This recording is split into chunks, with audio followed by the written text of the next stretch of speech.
안녕하세요. 오늘은 관능 검사가 무엇인지 알아보는 시간을 가져보도록 하겠습니다. 이 사진을 한번 보겠습니다. 보통 딸기를 먹을 때 꼭지 부분을 함께 먹는 경우는 드뭅니다. 그런데 TV 속 딸기 우유 광고는 보통 초록색 꼭지와 빨간 열매 그리고 우유가 함께 어우러진 모습으로 많이 볼 수 있습니다. 과연 아무 의미 없는 것일까요? 아마도 관능 검사를 거쳐 소비자들이 초록 꼭지가 함께 있을 때, 저 딸기 우유는 더 신선해 보인다.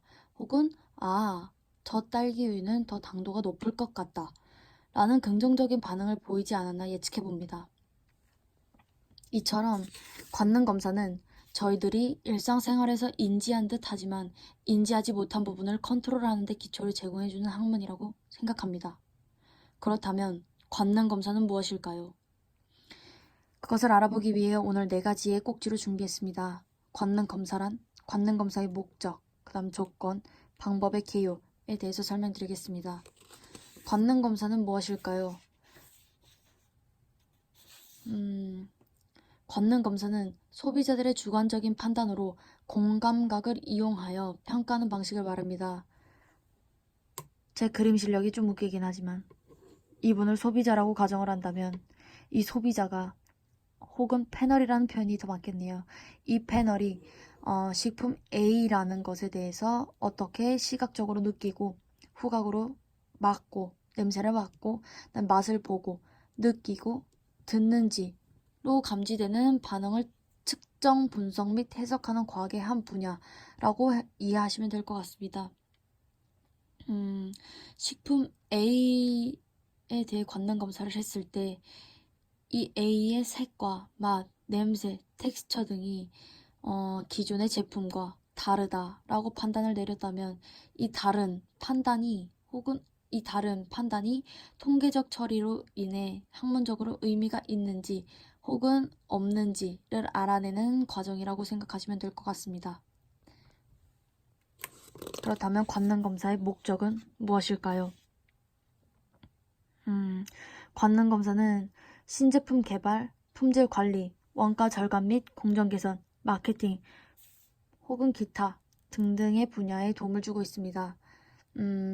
제품 개발과 완성 단계에서 소비자가 원하는 제품을 기업의 입장이 아닌 소비자 입장에서 개발할 수 있기 때문에 관능 검사는 반드시 진행이 되어야 하고요. 또한 대량 생산 전에 소비자의 관능 검사를 통해서 이 제품이 잘 팔리겠다 혹은 망하겠구나를 사전 결정함으로써 제품 생산에서 발생할 수 있는 경제적 손실을 최소화할 수 있는 1차적인 방어막이 되겠습니다.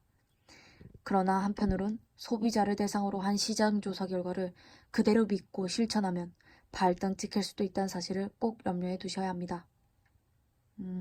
네, 이 그림을 찬찬히 한번 뜯어보겠습니다. 우선 신제품 개발입니다. 이는 기존에 존재하는 제품과 신제품 간의 관능적 품질 차이를 조사하는 과정을 통해서 소비자의 기여도 조사에 중요한 역할을 할 수 있습니다. 다음으로는 품질 개선입니다. 제품의 경쟁력을 높이기 위해서 개선하고자 하는 방향이나 방법에 유용하게 사용할 수 있습니다. 세 번째는 원가 절감 및 공정 개선입니다. 예를 한번 들어보겠습니다. 제품을 생산하는 원료 중 하나가 너무 비쌉니다. 도저히 저의 경제력으로는 커버가 안 됩니다. 그렇다면 값싼 다른 원료로 대체를 해야겠지요. 이때 소비자들이 맛의 차이를 느끼는지 안 느끼는지 관능 검사를 실시하여 원료 변경을 해야 할지 말아야 할지의 여부를 결정할 수 있습니다. 네 번째는 마케팅입니다. 마케팅 부서에서는 개발된 신제품에 대해서 소비자들이 어떻게 인식하고 선호를 가지는지를 조사를 통해 제품의 강점을 찾아내서 집중적으로 홍보를 한다거나 혹은 소비자의 구매 의사를 높일 수 있는 부분을 찾아내어 제품의 마케팅 전략 수립이 가능합니다. 이뿐만 아니라 제품의 포장 형태 혹은 크기, 디자인 등 많은 기타 부분에서도 응용이 가능할 것이라 생각이 듭니다. 그렇다면 관능 검사의 조건은 어떻게 될까요? 관능 검사의 조건으로는 4가지 정도가 있겠습니다. 첫째는 실험 목적에 맞는 방법을 선택해야 합니다. 관능 검사를 수행해야 하는 목적을 분명히 인지하고 이에 적합한 평가 방법을 선택해야 합니다. 예를 들어 제가 유치원을 대상으로 시금치를 평가한다고 가정해 보겠습니다. 시금치를 좋아하냐, 싫어하냐를 5점 척도로 평가해 주시오라고 했을 때 척도는 좀 다소 어린 아이들이 접하고 평가하기엔 딱딱할 수 있기 때문에 웃는 표시의 아이콘은 싫음으로, 웃는 표시의 아이콘은 좋음으로 이렇게 척도의 종류를 혹은 척도의 디자인을 변경할 수 있겠지요. 뿐만 아니라 척도의 크기라든지 지시사항 등이 포함되겠습니다. 두 번째로는 신뢰할 수 있는 패널의 선택입니다. 관능 검사의 경우에는 사람이 평가의 주체가 되는 것이기 때문에 신뢰성을 높이려면 패널 선정이 아주 중요하겠습니다. 이 패널의 수가 과연 검사 방법에 적합한 수일까? 훈련받지 않는 패널로서 내가 이 원하고자 하는 실험을 잘 수행해낼 수 있을까와 같은 패널에 대한 고민을 꾸준히 하셔야겠습니다. 세 번째는 검사를 위한 환경을 마련하여 검사에서 발생할 수 있는 오류를 최소화하여야 합니다. 실험으로 진행되는 연구의 경우에는 상당히 많은 변수들이 생길 수 있습니다. 따라서 이러한 모든 점들을 반영하여 관능 검사 중 혼란을 일으킬 수 있는 요인들을 사전 점검에 의해 제거하여야 합니다. 머릿속으로 계속 시뮬레이션을 돌려보아야겠지요. 다음 네 번째는 적합한 실험 설계와 데이터에 대한 올바른 통계 분석을 사용하여야 합니다. 통계 분석은 굉장히 많고 또 내가 이 결과를 얻었을 때 t-테스트를 해야 되는지 혹은 PCA 분석을 해야 하는 건지 혹은 회귀 분석을 진행해야 하는지 잘 판단을 하셔야겠습니다. 회귀 분석을 진행하기로 마음을 먹었더라면 다중 공손성 문제는 없었는지와 같은 세부적인 내용들까지 고려하여 분석을 진행해야 합니다.